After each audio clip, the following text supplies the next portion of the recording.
It's always crazy for me to think and understand that Jesus came to the world to serve. He is God, yet he wanted to be a servant to the people he created and loved. That is amazing love. He does this to serve us, but also to set the example of how we are to lead our lives.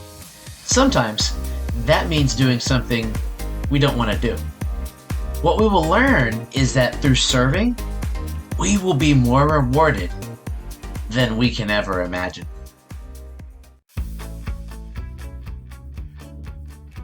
Welcome to life, the grand adventure. During this adventure, there are many twists and turns, each of which will lead us on a new path in our journey. But luckily for us, we have a God with us on this exciting adventure. Oftentimes, we try to make things too complicated. Hello, I'm Adam, and I have great news for you. Life actually isn't that complicated. And if you come along with me on this podcast journey, I will share with you the Word of God and one thing about life and faith. It's that simple. Today I'll be reading from the Gospel of Mark, chapter 10, verses 35 through 45. Then James and John, the sons of Zebedee, came to him.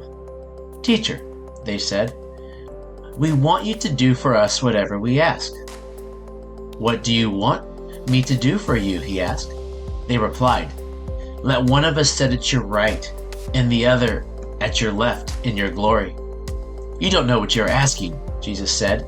"Can you drink the cup I drink or be baptized with the baptism I am baptized with?" "We can," they answered. Jesus said to them, "You will drink the cup I drink and be baptized with the baptism I am baptized with.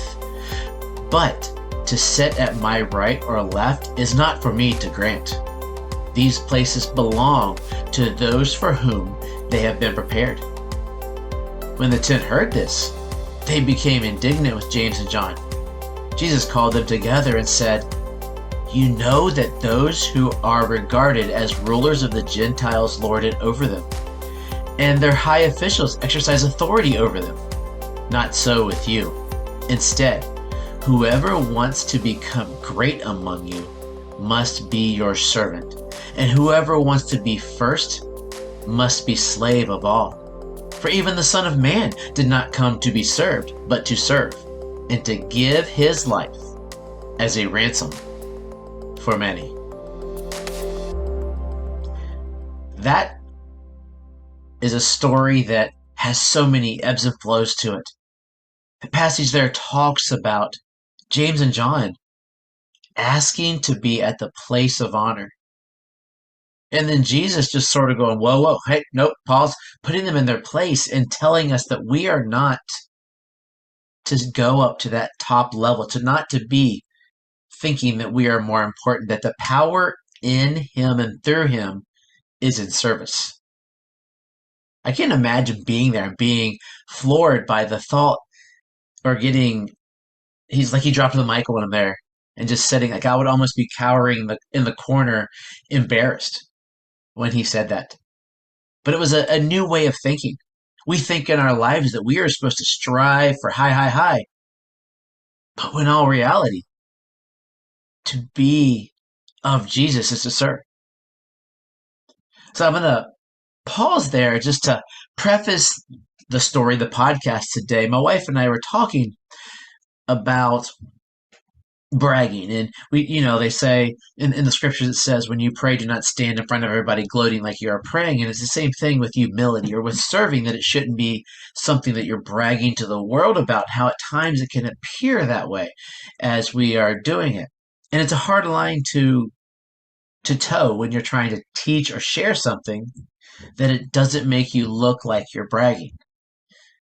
So as I'm doing reels, I did a reel about service this week, and if it looks that way, I apologize and don't want it to. And I try my best to make sure it doesn't look like bragging, because I want it to be a teaching thing. And I want to tell you that to be just blunt and front and forward with everybody that the reels I use just as life to share. So if you haven't checked out my reels, check them out on my Facebook page. They link also to It's a Simple podcast page. If you can't find them, email me and I'll forward them to you. But the reels are just an extension of my life, and I want to share them with you. And to be honest, I probably wouldn't do it if it wasn't part of this podcast. It's an extension of that. It makes it part of the ministry that I'm hoping to build by sharing those thoughts, those whatever God is telling me while I'm working out with others. I'm thinking about creating a YouTube page or putting them into a file called workouts and devotions or something like that. Because if you haven't seen them yet, I'm all sweaty from my workouts, and then I just say something God told me during the workout.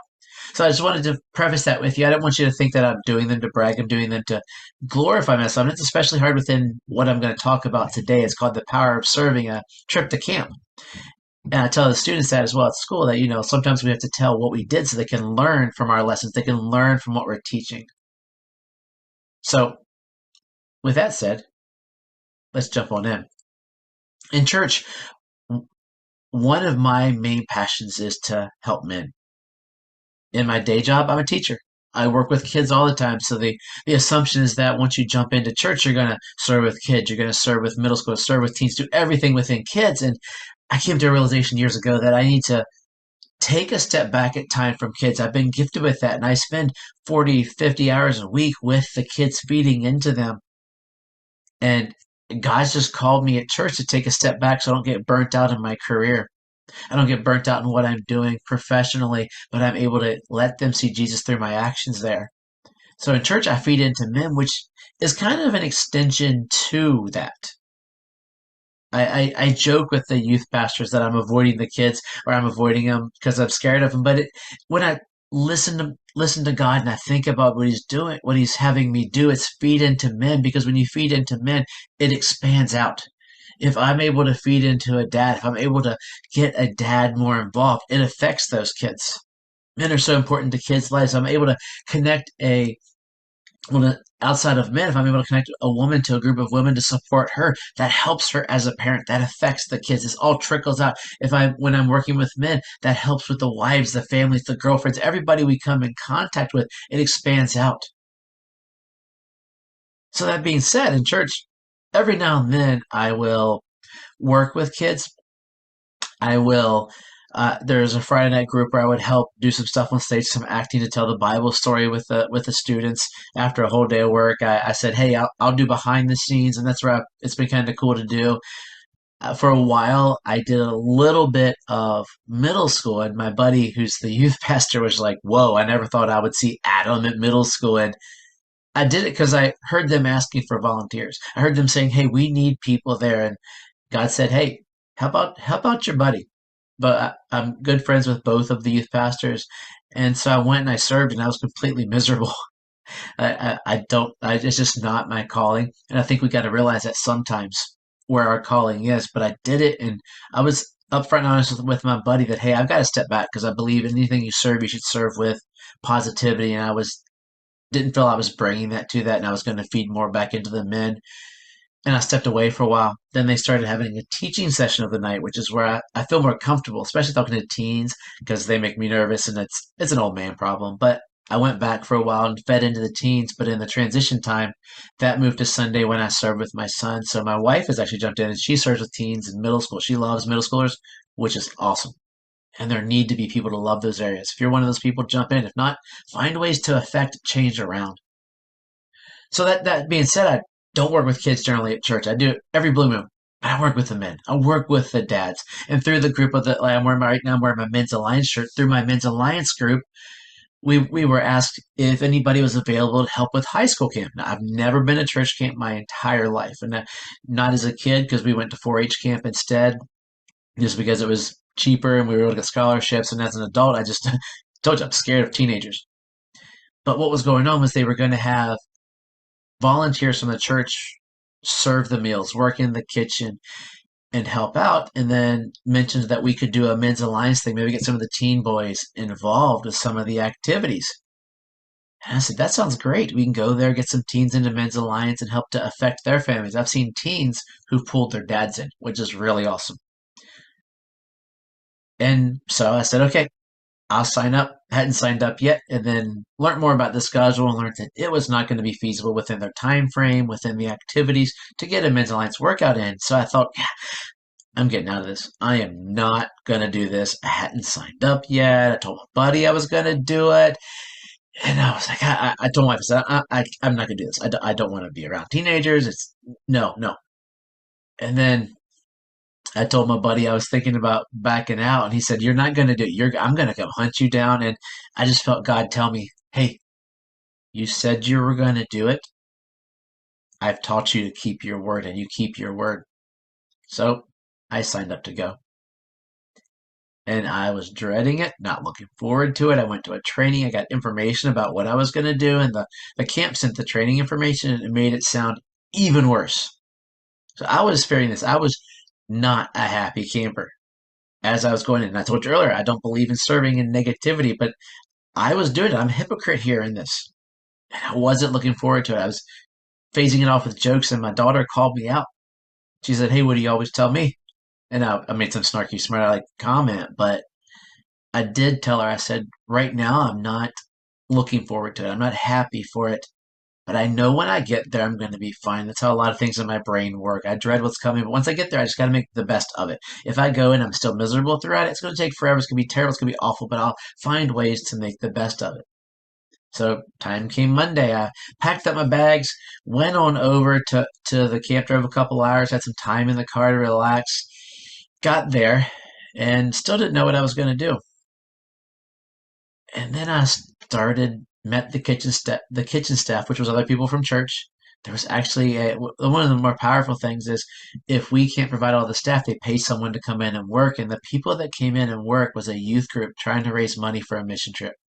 These teenagers were given a week to come wash dishes for our high schoolers so they could do a mission trip. So they were in a mission trip to do a mission trip. It was amazing. But as always, God, I had so much fun. This was a wonderful week. I loved being there. Just being in the atmosphere of that camp was powerful.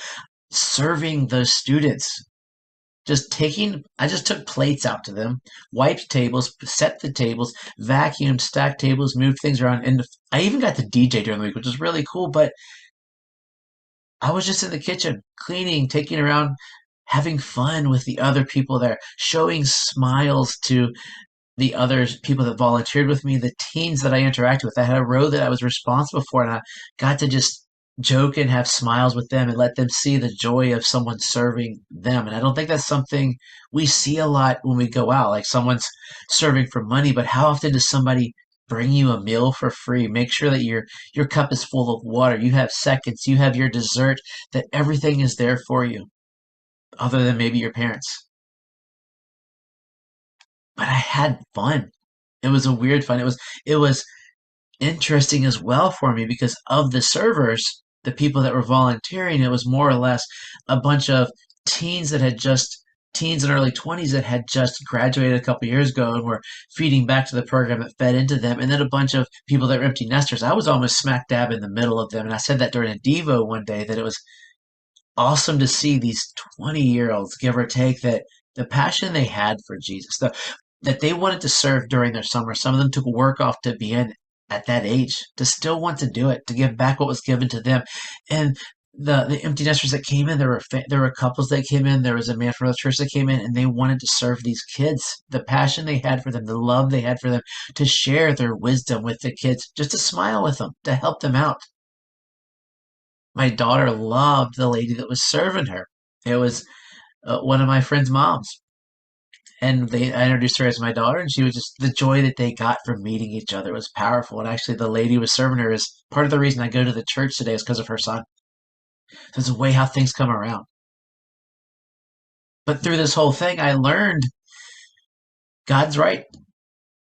I need to listen to God. I've got to put trust in God. I've got to lean on Him that if someone's calling me to serve, it's not going to be what I want to do. I mean, whose definition of serving is like Jesus's? Where I bet you the smile on his face was great. Some of us have to fake it. To start it, I started to fake it, and then all of a sudden it just happened. Like I just like wandering around the camp just to see the high schoolers that were there. And sometimes he has us serve to challenge us. I'm speaking in front of a microphone. In most events, I end up leading a group. I'm leading some groups at church through my Men's Alliance tribe. I'm leading in different areas, and I lead a lot. I'm leading men's ministry. But this was God saying, hey, step back. Hey, you're going to be there handing them their food. They sat around the table as family style. I'd bring them their food. The service aspect really hit me. That serving isn't just for you. That sounds kind of silly to think, but a lot of times you hear you get more out of serving sometimes than the people you serve. And I miss that sometimes because I'm so busy trying in the top trying to just process through things. My brain at times gets lost in church because I'm processing how can I use this for my ministries. Whereas here, I was like, hey, they need potatoes. I got to get it to them, but I got to laugh, joke, and smile so they are having a great time. Because not everybody that comes to church camp is a Christian. Not everybody has families to take them to church. Not some kids are bait and switch to come. And maybe that smile, maybe that just thoughtful thing to make their time would bring joy to their face. And it was for me, I got to get excited because some students would want to come back and sit in my section. So I got to joke with them and have fun with them. And they were calling me by my Men's Alliance call sign, which is Sensei. And it was just fun. And I meet some of my buddies' kids throughout the week, and we would talk, and I'd send my buddies messages, hey, I saw your kid. But the connections and the fun and the joy that was there to see them, to now I'll see them at church and he'll say, hey, what's up? And greet them.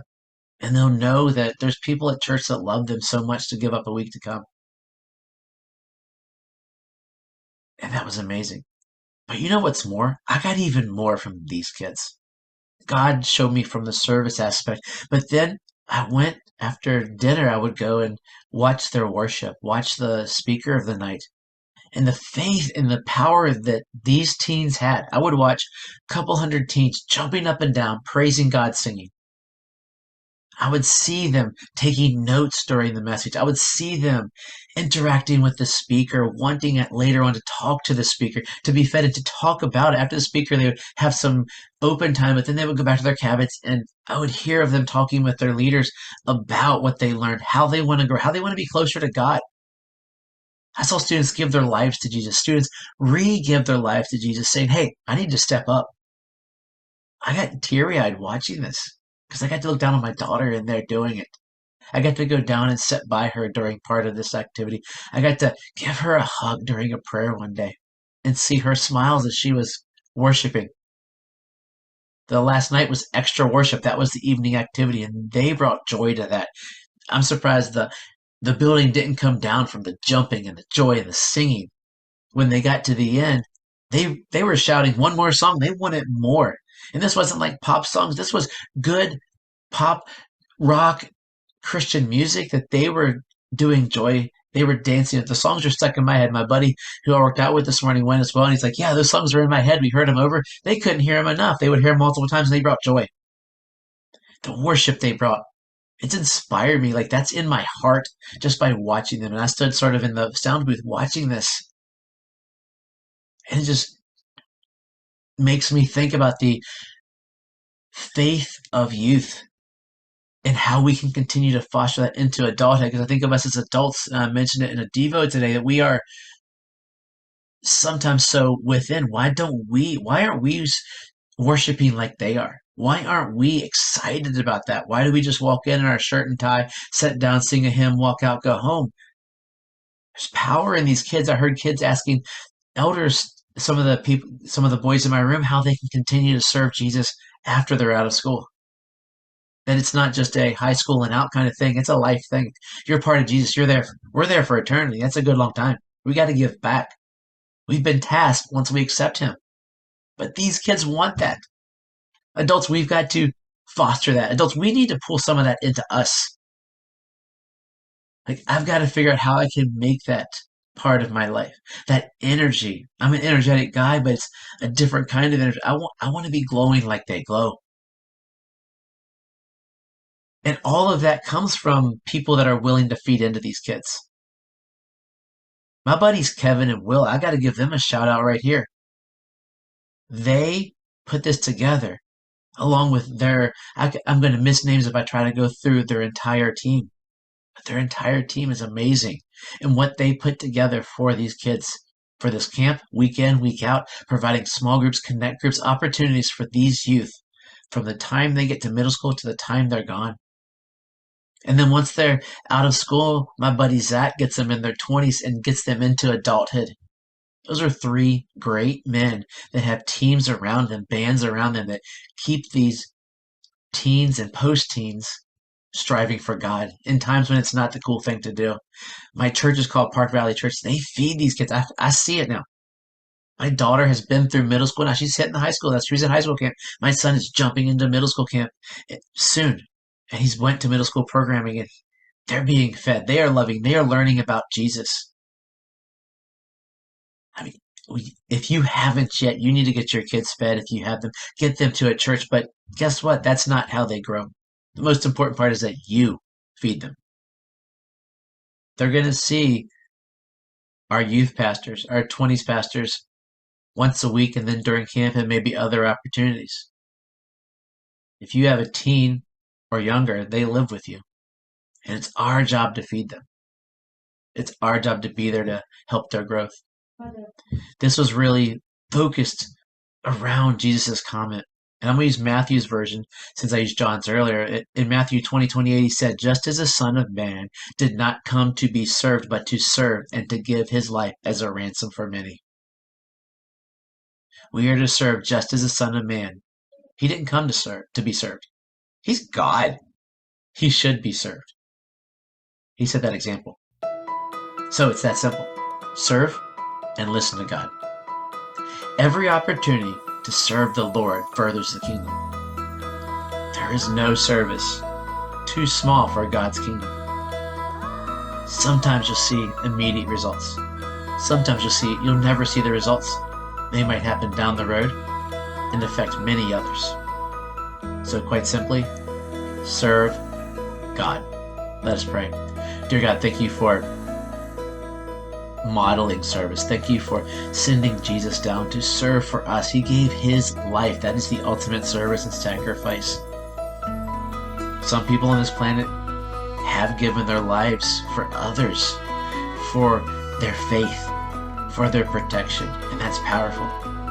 Most of us won't get that calling. Most of us will have the calling to step up and feed someone, help someone,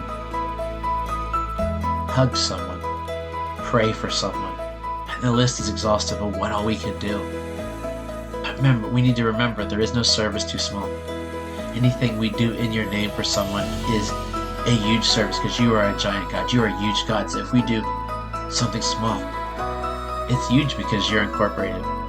So help us to strive for that service. Help us to do it with positivity and not need what I needed, which was a big kick in the tail to get going, but for us to do it with joy. Because we know you're going to reward us. We know that your power is mighty.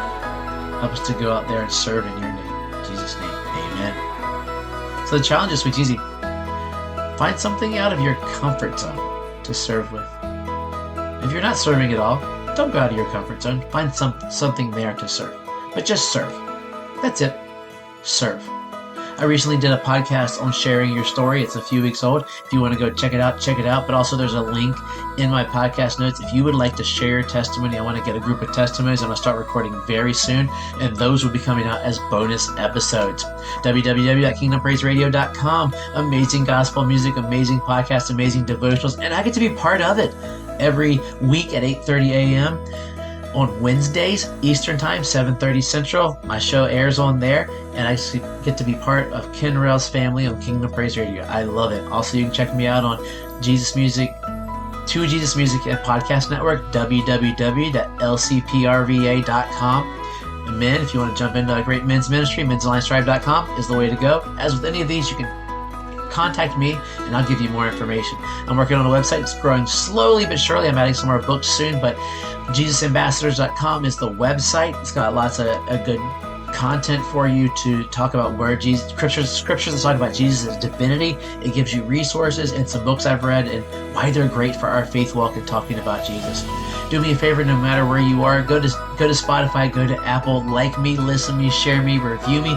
If you give me a review, I would love to give you a shout out. I'm looking to get some reviews, some 5 stars to help grow the podcast. The more there is there, the more it grows, the more people that I can speak through here and the ministry can share for Jesus. As always, I love you all. Have a great week.